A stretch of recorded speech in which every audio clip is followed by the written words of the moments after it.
So for this episode, but before we start, I was talking to someone this weekend that was asking about if it's difficult when you're on camera to not say like and And I said that in our first episode it was a challenge and we it sounded as if we had to cut out almost every other word because of saying like and or Yeah, So I'm going to make a conscious effort in this episode to not do that. I was thinking about that too.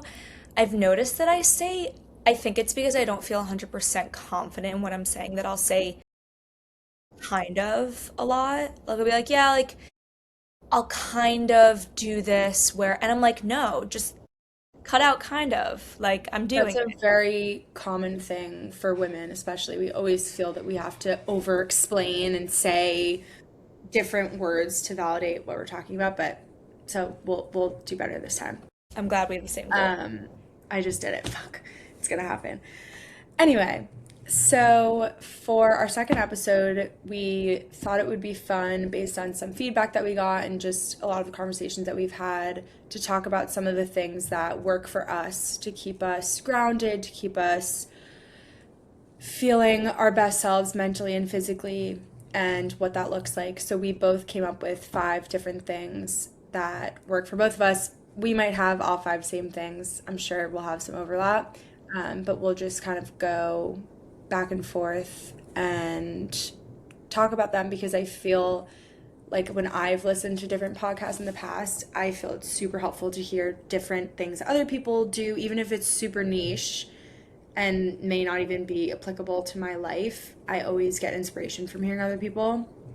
And I know that some people, when we had asked what we should talk about next, I know some people said that. So I think it will be great. Okay, let's do it. You can kick it off. Okay, I'll take it away. So, first thing for me, number one thing that I do first thing in the morning and last thing before I go to bed is either some form of meditation or breath work. And I'm currently using the app called Open. It's absolutely changed my life because they make it super accessible and fun. And I feel that a lot of people think about meditation and you think of sitting in a room in silence alone with your thoughts, and that can be super intimidating for myself included, especially as someone who overthinks a lot and has a hard time turning off my brain, kind of leaning into the breathwork aspect of it because I realized it's not even just my mind, it's also my body that's very anxious. So reminding myself of how to breathe, as simple as that sounds, makes a huge difference for me. So first thing in the morning, last thing before I go to bed, I always take 3 to 5 to 10 minutes to do some form of meditation or breath work, and I feel the difference physically even more so than mentally. And I never realize how tense I am all the time, and I'm constantly like rushing and doing things with this sense of urgency that is all related to anxiety and your mental health and everything. And so taking that second to literally just be like, I just did it and I feel so much better. And in other ship, they do that too. My family makes fun of me because I'll do like the craziest loud sighs. And sometimes I like even sing when I do it because it's like a humming type of Hmm. whatever. And yeah, but anyway, so It's that like the type of, Pilates breath. what is that? Have you ever? Pilates breath? Yeah, the Pilates breath, No. where What is like, that? oh my God, I used to do this Pilates class back at home where the teacher would be like, okay, big breath in and Pilates breath out, and everyone would be like, ah, like this loud dragon I like love breath. But yeah, that's no, another ship. yeah, it is. It's The similar. best. So good. Meditating. Get the app open. I've put everyone on it. I can send you my 30-day pass. You get like a 30-day free pass if someone refers you. I couldn't recommend it more. And it's genuinely fun. They put different music in the background. There's a Rufus one, which is like awesome. Highly recommend. I'll send it to you. Can you explain? I don't know if this is going to be hard to explain, but are you able to explain like the process of how you meditate Yes, it's actually as you got interesting. into it? Yeah. There's a bunch of different types of meditation, and I think that there's things you can do as an as a meditative act to ground yourself and to relax versus the type of meditation that you think of when you sit when you think of someone sitting there cross-legged with their hand on their heart and their stomach, closing your eyes. And one of my favorite types of meditation is called loving kindness. And that's when you think about someone that you love and you say all these positive affirmations for them. And then you think about yourself and you say all those positive affirmations for yourself. And sometimes they'll also ask you to do it for someone that has hurt you in the past. It's very difficult to do and it's very emotional. And I did one this morning and I started crying doing it. I'm like tearing up thinking about it right now.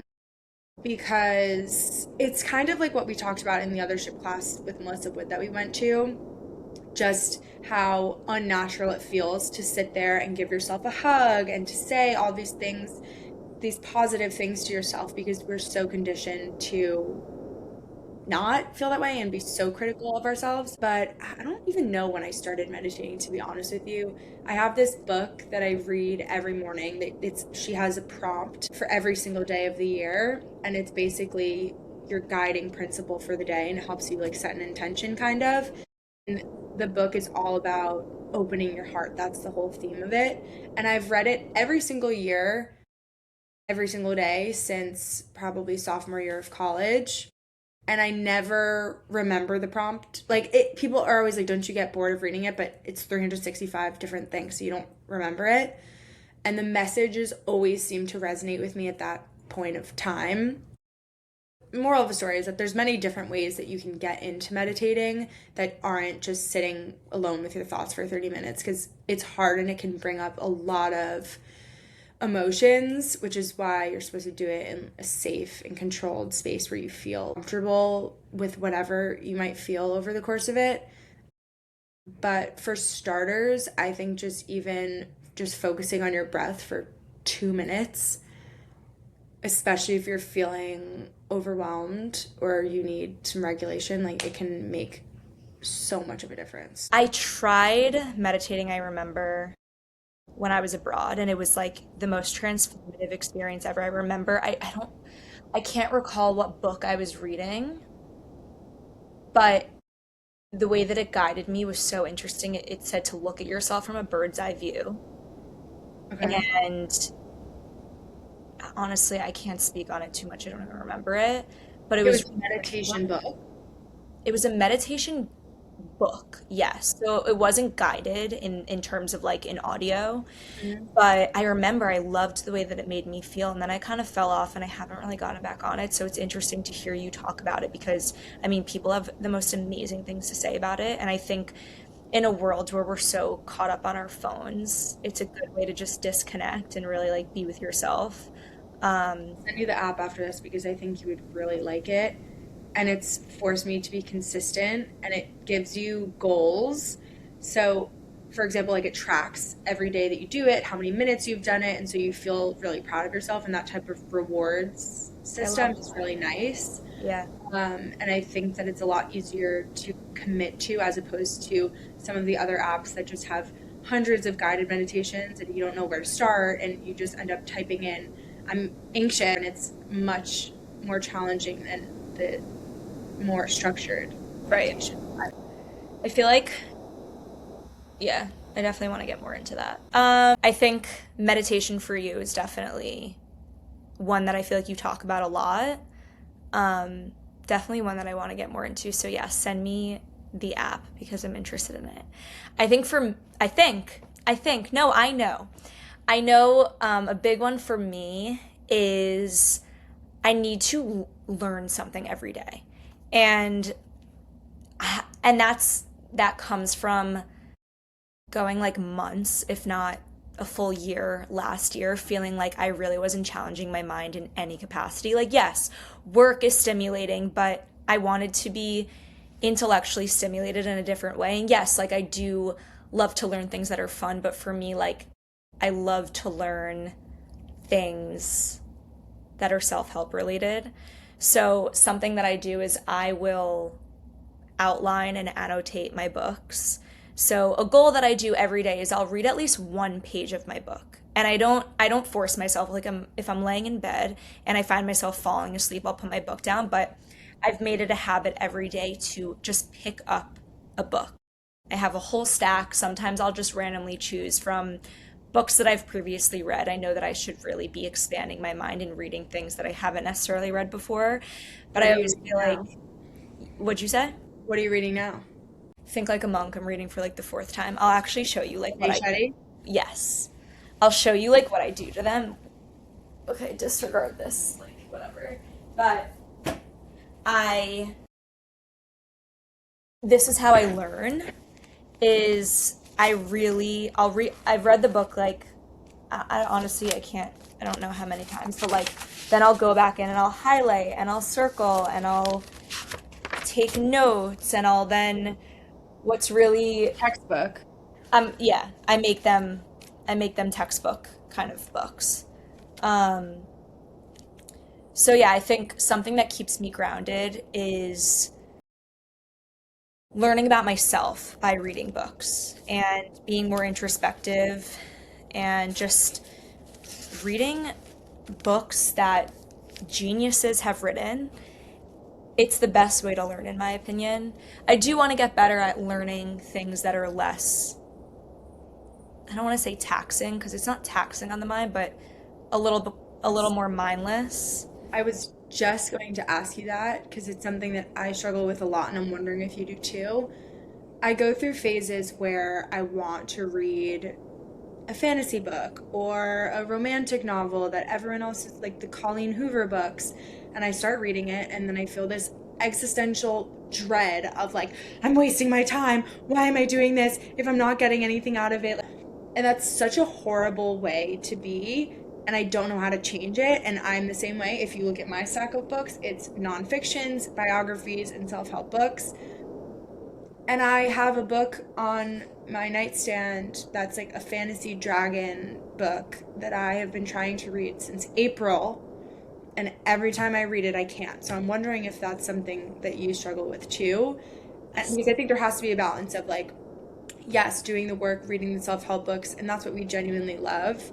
And those romance novels or fiction books that are not for everyone. But do you think that there's something to be said about kind of forcing yourself to read a mindless, stupid beach read or no? Yeah, I mean, I do. I mean, I struggle with this all the time, especially because I'll find myself debating between putting something on the TV and reading, and then I'm like, wait, but the only thing that I have to read are nonfiction books. So actually, I was talking to my mom about this. I want to start reading historical fiction. I believe that's what it is. So it's made up stories about people living real life events. Yes. And I think that that's a good middle ground for me because I'm still enjoying the storyline, Yeah, but I'm still learning. totally. And I think that that will satisfy my desire to kind of have both. But yeah, no, I struggle with that all the time. And I am always like, I feel like I'm wasting my time. But then I'm like, you know what? I can trade reading a fiction book, or Mm-hmm. I could trade social media for reading a fiction book. You know, Absolutely. I scroll That's a for good way to think about hours a it. day, and I'm like, okay, if I'm just putting my phone down and I'm reading a fiction book, then it's okay. 100%. There's a different type of benefit that you get from it, but I think that being able to turn your brain off, and like you said, like people talk about like brain rot or whatever, and that has a really negative connotation, but I think that taking the time to not be so serious about things, especially in a world where everything is so heavy and you're constantly consuming all of this information and media that whether you know it or not is impacting you in your mental health, taking a second to be like, actually no, I'm just going to read this stupid hockey romance book. And it's like we take ourselves so seriously, and sometimes it's important to just let yourself enjoy those little indulgences. And like you said, even if it's trading social media for a good book or something like that. And I think definitely a good motivation to try to learn something every day. And I have another question for you on that topic because I love learning also, and I sometimes feel super overwhelmed by the extent of information that exists and all of the things that you can learn. And then I have analysis paralysis where I'm like, okay, well, I want to learn how to speak Hebrew and I want to learn how to play the guitar and I want to learn how to start crocheting. Where do I begin? And that's why I try to divide up my days and designate them to things. But like, do you ever feel that way? Because it's so hard for me to stick to one thing because I think of 100 other million things that I want to do too. Yes. Well, I think this has been something that has been an issue for me for so long. During COVID, I would jump from one passion project to another. I don't know if you remember, I was doing top to bottom tailgate. And then once my ADHD like switched on me, I was going for something else. I struggle with this all the time, and I honestly feel like I've halted on everything, which I don't love. I have so many aspirations of things that I want to learn, like learning Hebrew. I can't believe that I forgot Hebrew. That is a big guilt of mine. I wasn't fluent, but I knew how to read it, Yeah.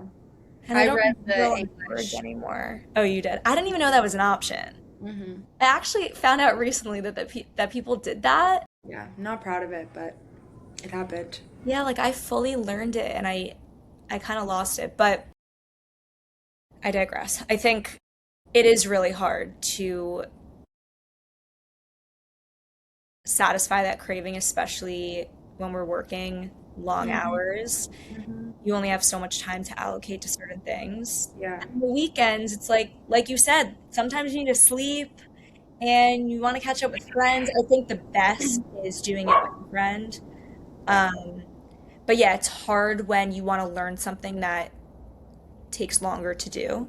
Yeah, totally. But I think it's just starting small. For sure. With like learning Hebrew, I think they have it on like Duolingo, Hmm. but learning a few words a day. Yeah, totally. I think starting small is key. I think having goals for yourself, whether it's I'm going to do it, I'm going to read 2 pages a day or 10 minutes a day or on my subway commute. That's what I started doing that because I would also come home and my eyes are, I'm like cross-eyed from staring at a screen all Yeah. day. How can I read a book right now? And then I realized, well, I have 15 minutes of uninterrupted time where I can't even be on my phone if I wanted to because there's no service. So why would I not just bring my book to work and read on the subway? So you have to find ways to incorporate it, but I think that that's a great goal and I think that having a purpose outside of yourself is sometimes the best way to quiet all the noise and just get out of your head. So I love that. Definitely. And what you said earlier about reading nonfiction, it's funny actually, because my second point that I was going to say is my next key to success is journaling. And I journal every single day, every morning. I've journaled since high school for so what? I don't even know how many years, like 8 years. And I was looking through all of the journals that I've written in, which I often do because, like today, for example, I'll be writing January 12th. Then I'll be like, what did I do? What was my mindset on January 12th of last year? And so I'll flip back and I'll see it. I don't know. But I think it's a great outlet because I getting my thoughts on paper, I'm always so much gentler to myself in writing than I am in my head. And I'll have all of these spirals or I'm overthinking about this or whatever it is. And when I write it out on paper, I always my sister makes fun of me because I address like I write letters. That's like my form of journaling. So I'll write like good morning, whatever, and I always like compliment myself. And I never talk like that to myself out loud or in my head. But there's something super endearing about the act of like writing it to yourself. And it's allowed me to be a lot more gentle with myself and a lot more understanding. Um, and like I said, looking back to see how much I've grown over time is always incredible. And seeing how, like, for example, January 12th last year, I was about to go through a breakup. I was like in such a different mindset. And then you're like, holy shit, I've grown so much. And it's really cool to be able to see that and track it over time. And I love journaling. It's funny because that was my next one too. Except I'm I'm really impressed with the fact that you're able to look back at your journal entries. I have not yet been able to do that. I've done it a couple times and I break down crying. It's such exposure therapy for me. Yeah, So, but it's interesting, like to think that you could see yourself 3 Januaries ago and see how much growth you've had. It's such a cool it's thing. And I feel crazy. like that's part of journaling. Yes, it's to get your thoughts out on paper, but it's also to see your growth and see that 100%. human development. Totally. That's really And cool. also for you, like, and for me, I look back on my darkest moments and it's really hard. And sometimes I don't even recognize my tone of voice. And Yeah. I'm like, who is this person writing? She was really struggling and it's really sad. So I sometimes, obviously, so I completely understand that. And I think it kind of gives you I think it allows you to have more compassion for yourself and say, really realize how much you've been through and how much you've overcome. And yes, it can be really triggering and sad to think about yourself in that vulnerable state.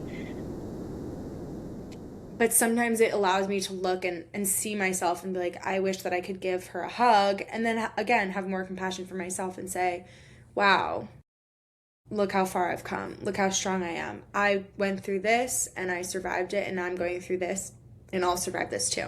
That type of mindset, Yeah. I feel, helps a lot. Going back to what you said about tone of voice, I think that that's so interesting. I never thought about that, but I actually saw a TikTok recently of this girl saying how a person's energy is seen through everything that they do, whether it's their emails or the way that they show up in person. And I think it would be interesting to go back and read my previous entries and just kind of see the overall energy that I give to my writing. Because the days where I feel so down and so sad and I just want to get my thoughts out on paper, I'll be able to last 3 lines and I'm like, I give up for today. I can't do it. Mhm. But that's interesting tone of voice. I didn't really think about that. It's crazy because you even think about the way you talk to yourself or you talk to other people or your mindset or your energy when you're going through different things. And if you're expressing yourself most authentically through your journal entries and most honestly, it's naturally your tone of voice is going to change because your mindset, your energy, everything is different depending on what you're going through. So it's really fascinating, and I it's also just crazy to see how much your life changes. Like even reading my entries from college, I'm like, that's what I did every day. That was what I was worried about. Oh my Yeah. God, that's You see how crazy. little those problems are now. Seriously. I think, again, going off of tone of voice, I struggle sometimes to carve out time in my day to do it. Or, like I said, I just don't feel energized enough to pick up a pen and grab a piece of paper or my journal. Something that I do that is honestly, these are the one journal entries that I do look back at are my voice memos. So it changes day to day for me. Like sometimes I'll write in my journal, other times I'll be on the subway and I'll be voice memoing instead To yourself. to myself. It's basically like a Oh, vocal log. And you I text it to actually, yourself? what'd you say? You text it to yourself? No, I have, I'll show you. You have it too. You'll know what I'm talking about when I show you. You have the app Voice Memos. And like I have, ew, Wow. sorry, my screen is very dirty, but all of these oh my God, yeah, like all of these recordings and you could label them. Wow. Like, oh my God, Daphne, if you're listening to this, I remember this so vividly. Daphne, Ken, and Positano talking about something. It's titled something. So I'll title them and I'll go back to them and I'll make the titles very detailed. Yeah. That way, like, I know exactly the time and place. And it's just cool. Like, Daphne and I used to do this a lot. We would go on walks and we would just have my phone recording. I should send her one. Yeah. We would have my phone recording and we would just talk Wow. and just mind dump. So yeah, for anyone listening, if you're kind of like, I just don't have it in me to pick up a pen Right. and paper, Great voice idea. memo, um, and you still have it logged, which is cool. So you said journaling was your number two also? Journaling was my number 2. Okay, so I'll go to number three. My number three was exercise. I started really caring a lot about my fitness in relation to my mental health when I was in high school, probably. It was a time when I was super isolated, going through a lot, didn't really feel like I had a stable support system, and I needed an outlet to take up my time, but also to distract myself and to keep myself um, grounded, I guess. And it kind of just stuck for me. Obviously, like for a lot of people, it's not a crazy concept. It's meant different things to me in different points of life. There's times when my yoga practice gets stronger, and I feel that's a super spiritual practice. So that is directly related to my mental health. And especially if there's times that I'm feeling super tense or my stress is living in my shoulders or my back or my neck, releasing it through yoga has been game changer for me. But then also just focusing on physical strength, feeling good in my body, feeling strong, viewing exercise as a way to feel super grateful that I have the chance to move my body and the opportunity to get stronger and work on myself and see that type of improvement. And it has been a source of unhealthy habits at times, and that's something that I've had to work through, the balance of not overworking yourself, learning that rest is just as important as exercise, really focusing on your mindset on exercising, because if you're viewing it as a punishment, it will feel like it and your body will not respond the way you want it to, versus learning the types of classes that you like, doing what feels good. Actually funny because exercise was intentionally one that I didn't put on my list because I'd be lying if I said I had the most healthy relationship with it right now, especially. So I would just not be truthful if I did have it on. Yes, it helps me with like mentally, but I've been finding myself more recently doing it for the wrong reasons. Yeah, been there. That's definitely something that I'm currently working through, and it sucks because you kind of feel like you are taking 10 steps backward because I did have such a good view on it. Um, but for some reason, I'm just in a place right now where I'm not loving the exercise that I'm doing, so it's not bringing me that inner joy, and I feel like I'm punishing myself a little bit when I am going to the gym, and I don't like that. Yeah. Um, yeah, I mean, I think it's difficult too because you have people on social media saying, hey, if you do Pilates, these are Pilates arms. If you do weightlifting, you're going to have bulky arms. So it's like, it's hard to not get caught up in the physicalities of it all. But yeah, I mean, people who link it back to looking good, of course, that's a great thing, and everyone should feel that way in whatever capacity they want to. But I think the physical aspect has really taken the forefront of what Yeah. exercise is, and I've transparently got caught up in it. Yeah. So, You're not alone in that. You're yeah, definitely trying to not. figure that out right now. But It's yeah, hard. And I would say, like, just doing what feels good to you and getting movement. It doesn't need to be exercise. Like, those are also two very different things. To me, some days exercising is going for a walk or whatever it might look like. And kind of like you said, there's no one size fits all approach. And the majority of people are saying, oh, these are Pilates arms or these are this arms. No, babe, it's your genetics. Leave me hmm, alone. I'm not going to buy into this propaganda. yeah, And you have to just tune it out. And so I unfollowed all of the fitness influencers that I used to follow hmm, because I was like, they're posting these videos with their six packs and size 20 waist. They're doing their crunches. And I'm like, at what point do I really have to be honest with myself that yeah. that's not what's going on here? And it can be very toxic, especially with social media, especially being a girl. So I completely feel for you. Yeah. I think it's interesting though because my third thing was getting outside and going for a walk every day, but I didn't categorize it as exercise for a reason. I work from home, so as you know, but to anyone else listening, I can end up spending days on end in my apartment, and I have done it before. So I make it a point every day, even if it's freezing, to just get outside. I'm lucky that I have a massive terrace, so I'll even just like do laps in my backyard. But just to be able to get outside, get fresh air, get some vitamin D is something that I've really been prioritizing. But yeah, I've intentionally haven't labeled it as exercise.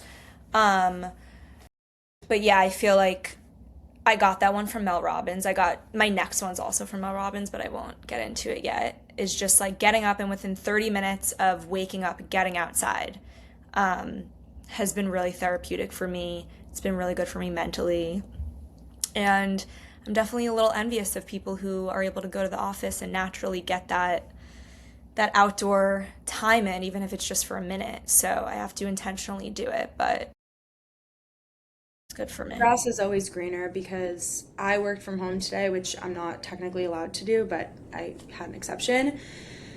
And I was like, holy shit, my life would be so much better and so much different if I was able to do this. And my last job was remote 2 days a week. But then I never really think about that aspect of it, which is that if you don't have an excuse to leave your apartment, you have to make one. And that's not always easy to do, especially when it's freezing outside. So it's just, the grass is really always greener. And so It really is. like, it's just, part of me wants to say you can't win, but that's such a bad mentality. You kind of just have to say, like, just make it work with whatever situation you have and try Yeah. to figure out and be grateful for it. But it's really hard. And when you said that, I was like, wow, I never even really thought about that part of it. Mhm. So Well, I mean, life is all about perspective. It true. goes back to that. If you want to look at your life as, oh, I work in an office, I'm Yep. in a cubicle, I don't see the light of day, I go home, yada, yada, yada. You know, any way that you frame it, your life could be good or bad. So it's just dependent on your perspective. 100%. And perspective informs my fourth. Yeah. And this one is giving back and kindness because they go hand in hand. And a lot of it, well, one of the things that I wrote was about having perspective, um, and being kind to other people in the sense of you don't know what other people are going through. So be kind when you can, on whatever scale that might be. For me, that ranges from my weekly volunteering program that I do with this girl that I have fallen in love with. She's become one of my best friends, or smiling at a stranger on the subway, or you see someone's having a bad day and you help them and they're so grateful for it, or giving someone in the elevator that you've never met before a compliment, just putting that positive energy out there.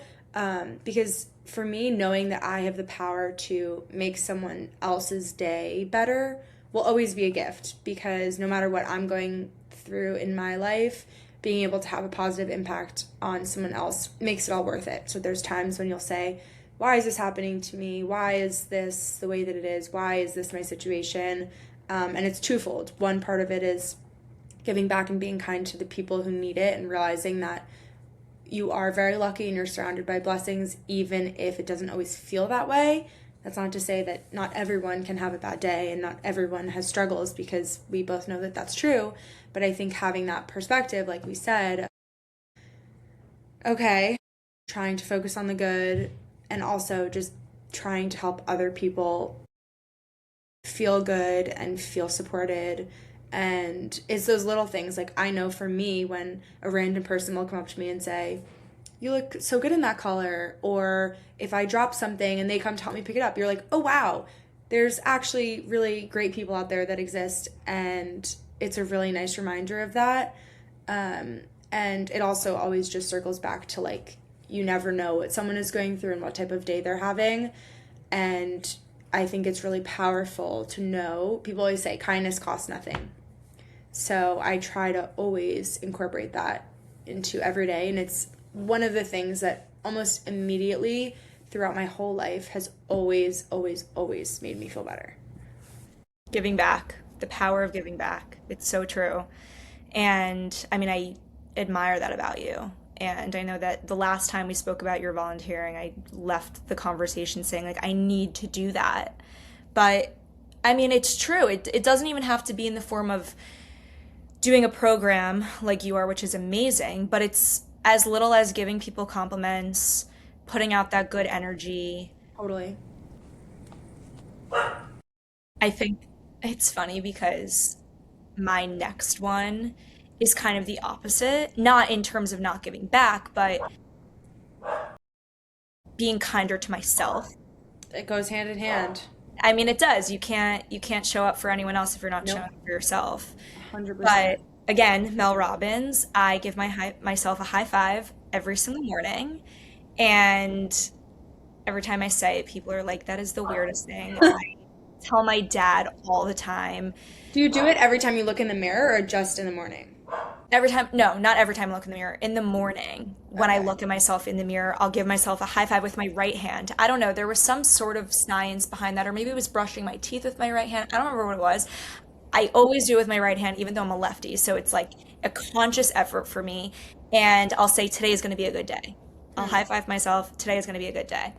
I love that. And it's the easiest way to just rewire your brain and into just thinking that your life is good and having that perspective.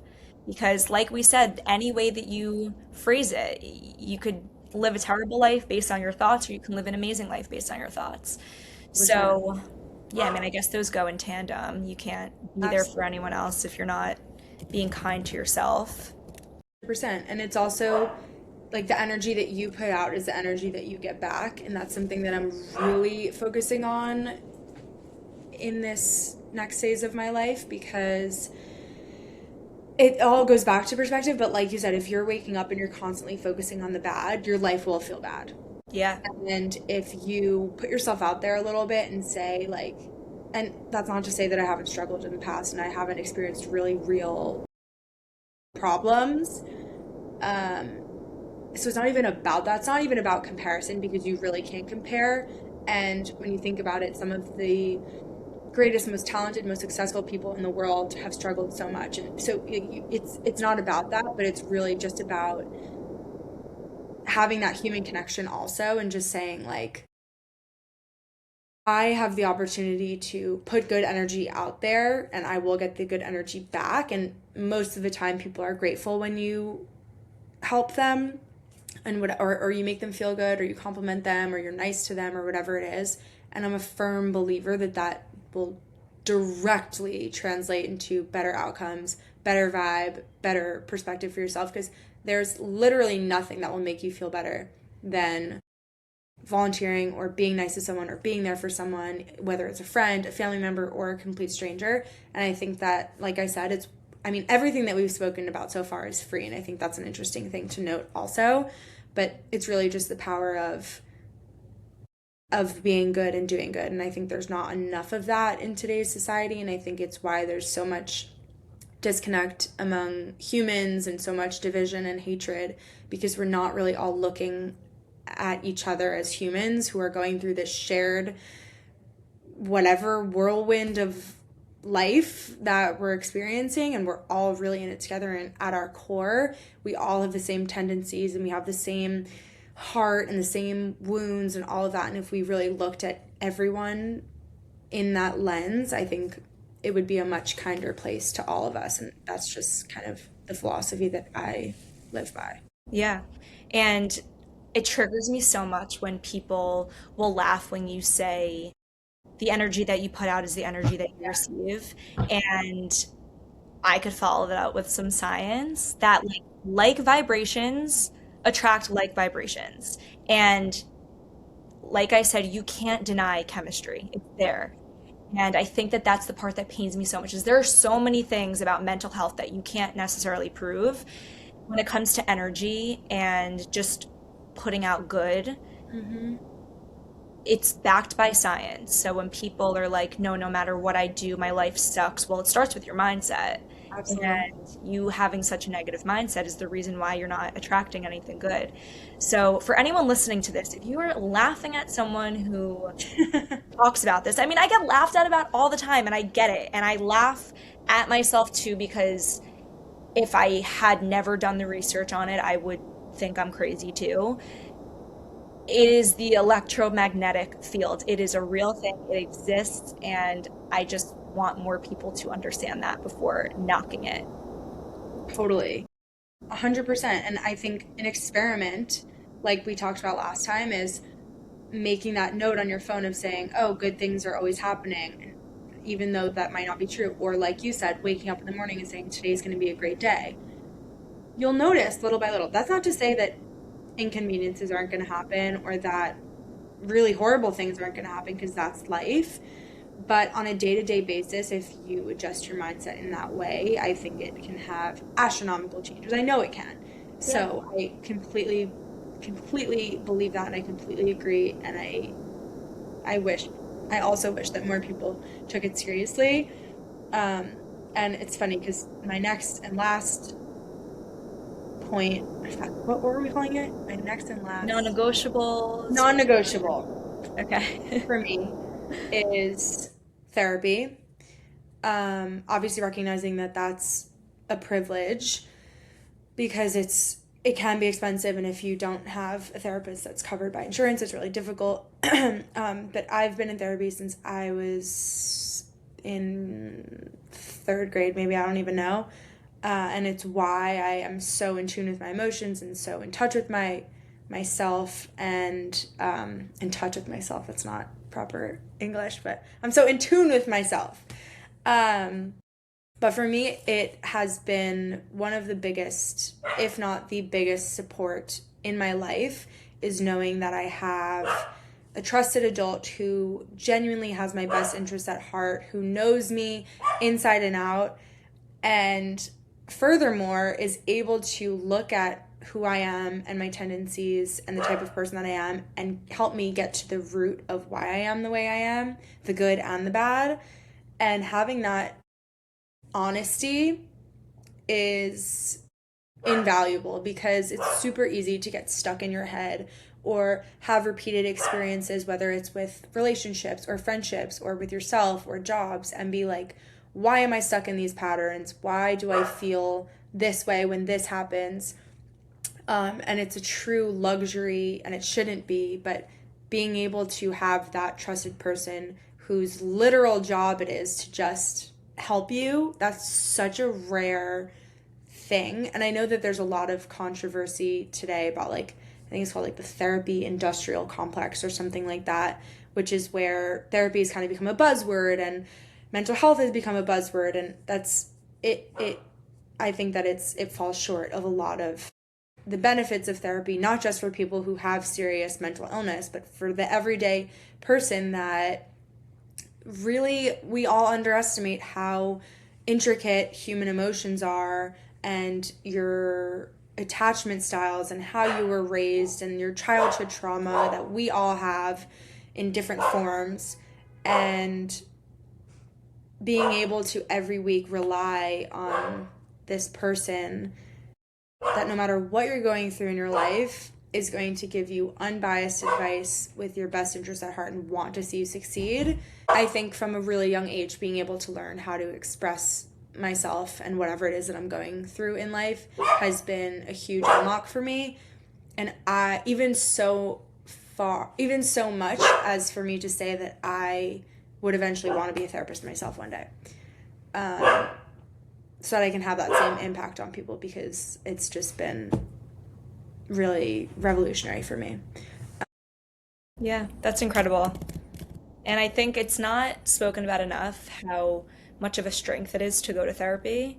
I feel like there's such this stigma. I mean, not that much anymore, but there has been a stigma around therapy in the past of like, oh, if you go to therapy, you can't handle your emotions and this, and it's a very traditional way of thinking.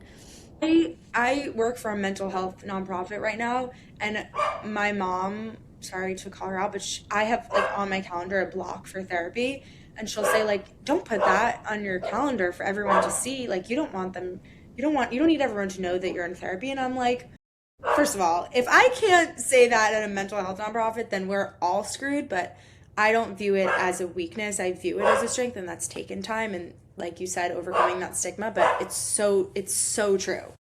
Yeah. I think that's not that I, for myself, I'm very open about the fact that I don't go to therapy. And it's something that I'm not opposed to at all. I think about it a lot. And not that I see it as a weakness at all. I don't. My issue is that I am so egotistical and think that I have all the answers when I know that I don't. And I need to get out of my own way because I think talking to someone would really benefit. Yeah. But I think I just grew up always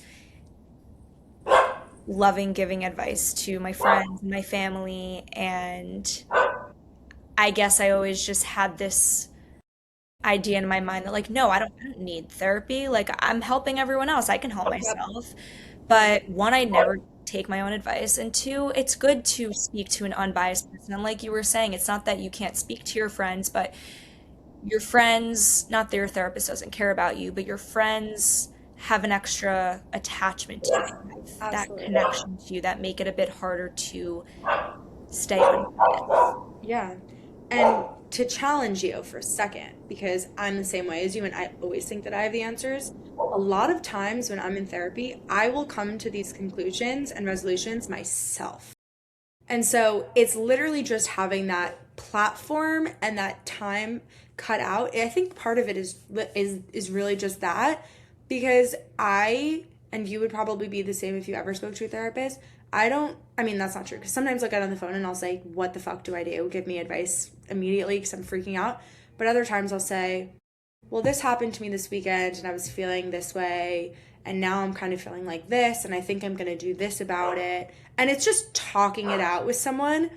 And it depends on your therapist and the type of therapy that you do. But a lot of times they're just there to support you. And obviously, if you're saying things that are harmful to yourself or someone else, they'll tell you not to do it, or guide you in whatever direction. But a lot of times for me, it's really just having that designated space to be like, okay, I'm just going to talk this through, and then coming to the conclusion myself at the end of it ultimately. Totally. I completely get that fear and that ownership over your, sorry, the hiccups, over your decision making.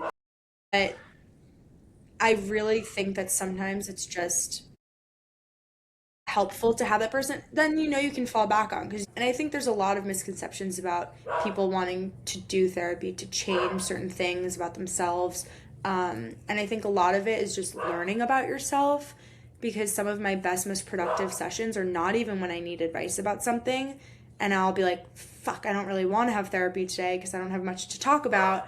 I don't really want to dive deep into my past. But a lot of times it will help you uncover things that you didn't even know about yourself. And I think sometimes it's helpful to take a break from that too, because we both know it's possible to be too introspective and too keyed in on all of these things when you kind of just have to like let it go sometimes. But I think, I don't know. I see both sides to it, and I'm not going to force you to do therapy. But you saying that just made me think of it, because I felt that way in the past No, myself. and I'm curious. That's the thing, is that I'm not someone who is, sorry, my light that was on just like went out, and so my eyes are like readjusting right now. No, I'm curious about it. And I truly believe that it's the same thing, like you never regret a workout. I don't think you regret a therapy session. The only reasons why you would regret it is because you weren't ready to necessarily see those parts of yourself, or come to certain conclusions. But no, I mean, I always love hearing you talk about it and what your findings have been. I think a part of me is just like a little lazy and doesn't want to look for one. But on another note, um, going into this was the last one, right? Mm-hmm. Okay, this one is totally separate and like kind of different than all of our other ones, and it's more for it's both the mental and the physical aspect, but Mm-hmm. I make it a point to floss every single night. Hmm. And this is Not for, relate. you can't really, is that what you said? I don't know what it was. I think like in high school, my my dentist was like, you need to start flossing. And I was like, okay. And now there are more findings on just overall gum health and even cardiovascular health. So on the Really? physical benefit side, yes, in terms of just removing bacteria, it helps with gut health, reduces inflammation in the body in general. But I see it as both a physical thing and also a mental thing in knowing that I'm capable of following through on the habits that I create for myself because this is the one tried and true habit, I swear to you, that has stuck with me since high school. Even when I travel, I will make it a point to go to CVS or Walgreens and get like a travel floss pack. And when I don't have it, I kind of freak out about it. But I didn't know that. yeah, yeah. Your gums bleed? They don't bleed anymore because I floss. But it's funny, I met Grant, anyone on here, Grant is my boyfriend, and I thought that I was a crazy flosser. I use the picks, which are apparently not good for you, but it's better than nothing. He uses the classic floss string. This man flosses for 15 minutes What? every night. Yeah, yeah, he has a whole thing, but that's how I knew. I was like, you're you're a good one for me because we're both Because you obsessed with floss? flossing. But yeah, Wow. That, I mean, I give you so much credit for that because every time I go to the dentist, they always tell me to floss, and my gums are bleeding, and they always will give me a floss, and I don't want to self-inflict that type of pain on myself. I think I also just hate the dentist and I hate everything associated with it. So like it's just I can't. I just started using a tongue scraper because he told me to do that, and I was like, that's fine. It doesn't hurt, so I'm happy to do it. But the idea of flossing feels so painful to me, and I'm sure that over time you become used to it, and I'm sure it's so good for you. But I can't say that I floss. Maybe that is that disgusting. I don't even no, know. no. I mean, should everyone floss? Yes. Do majority of people floss? No, no. But yeah, I think it's more so because obviously the physical aspect of it. But to be honest with you, I don't freak out at night that I didn't floss because I'm scared I'm going to have a heart attack. I freak out because I feel like if I lose my habit of flossing, I'm like, what am I here for? Totally. But yeah, I thought I would end it on a little bit of a higher note. That, and I think there's so much to be said about just proving to yourself, oh, I can do this, and having that type of responsibility and ownership for yourself of saying like, no, this is something that I do every day, and you just do it, and Yeah. that's it, and it becomes a part of your routine, even Yeah. if it's not something that's going to directly impact your mental health, which it might, but I guess it's more of like proving to yourself, oh, I can do this. Like that's, I really like that actually. Maybe also, I literally, every time I've gone to the dentist and they give you that pack with the little bag and your toothbrush and the like I have probably 45 things of floss that I've never once touched on in my bathroom. Maybe I'll floss tonight. Maybe you Maybe should. you're inspiring me. Maybe I'll look into a therapist tonight. Something that I'm actually trying to work on is not using it so much, to be honest with you, and trusting myself a little bit more because I'm always asking people for advice and second guessing what I should do and wanting other people's input. And I think, yes, there's something to be said about that. And I'm very grateful that I have a support system that I trust. But I think I know, correction, one of my New Year's resolutions is trusting myself more and not relying on other people's opinions so much because a lot of it is stupid things. And when you build that self trust with yourself, I think it is very beneficial, but it takes practice. Okay. I feel like this is Fabulous. really a really productive Yeah. episode. I feel like we're I learning. Yeah, I so much better than the first one, and I Yeah. really hope I didn't say like as much as I did, but I'm sure watching this back, I did. But yeah, this was great. I hope that some people get some info or ideas because it's always fun. And if other people have suggestions of other things we should incorporate or be our non-negotiables, I'm always open to more suggestions too. Flossing might be the literal one exception to that. I'll get you to do Maybe it not. someday. Maybe not. Well, thank you everyone for listening. It's always Yes. weird like wrapping these up and starting them, but we'll figure it out. Well, because who only knows who's listened to this point, but I know. hopefully someone's here. I have hope. I have hope. Me too. All right. Okay. Well, Love you, Ken. everyone, I love you. Mwah. Thank you for listening if you're still here. Yeah, thanks guys. Bye.